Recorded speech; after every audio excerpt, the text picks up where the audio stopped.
Agora, se você pode localizar um momento mesmo, foi nesse período acadêmico. Porque depois de um sonho onde eu ia morrer e acordei decepcionado por não ter morrido, que pelo menos ia ter alguma coisa nova. E aí, depois disso, eu percebi que eu estava preferindo morrer do que ter aquela vida, que não me parecia fazer nenhum sentido. Enquanto os mais velhos diziam que sim, tinha sentido, é porque eu era novo, que eu não fosse impulsivo, que eu continuasse, terminasse, seguisse. E eu olhava para aquilo e sentia que não era. Mas os mais velhos que eu amava estavam dizendo que sim, que era por ali, que eu era inexperiente, que eu não sabia. Aí eu encontrei um velhinho no saguão, eu conto sempre essa história. Encontrei um velhinho no saguão do meu prédio, que era milionário, morava na mansão. Ele vinha para o saguão do meu prédio com enfermeira, porque ele era viúvo, solitário, morava sozinho naquela mansão enorme.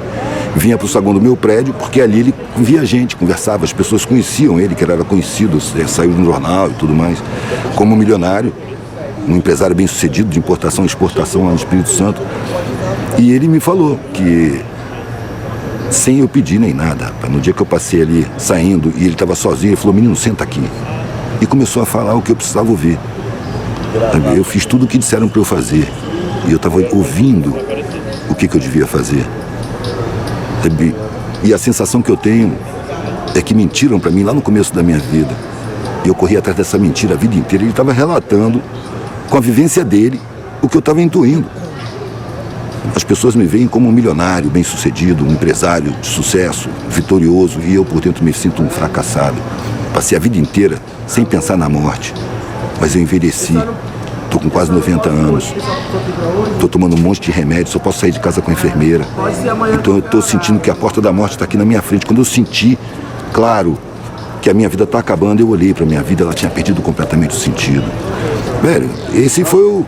Eu saí do lado dele, fui direto para a secretaria da universidade e pedi desligamento. Eu não quero mais ser doutor, procurar um sentido para a vida.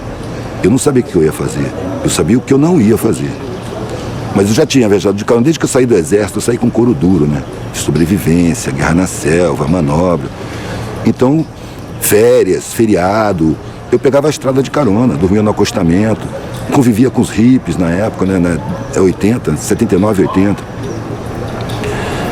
Comecei a ver que existia maneiras de ser que eram serenas. Eu encontrava pessoas que tinham serenidade.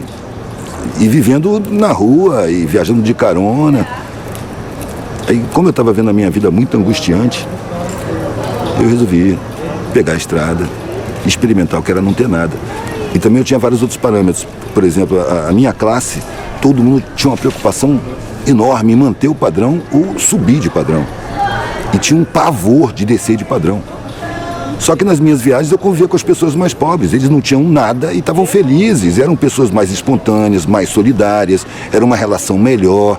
Eu via que tinha ignorância, mas eu sentia alguma coisa no ar que eu não sabia o que era. Eu falei: quero ser igual. Eu quero não ter nada. Quero saber como é que a gente se sente não tendo nada. Quando eu falei isso com a família não admitiu. Isso é uma vergonha, uma degeneração. Me acusaram de um monte de coisa. Eu só queria fazer a experiência de não ter nada. Só que meu pai e minha mãe, eu nunca vi eles discutirem. Meu pai e minha mãe eram... Eu sempre falei eles de eles. Não tinha diferença. Eles estavam sempre de acordo. Sempre. Nunca vi nem discordar, quanto mais discutir. Então eles colocaram para mim: você não pode fazer isso. E eu disse: eu não estou pedindo. Eu estou avisando.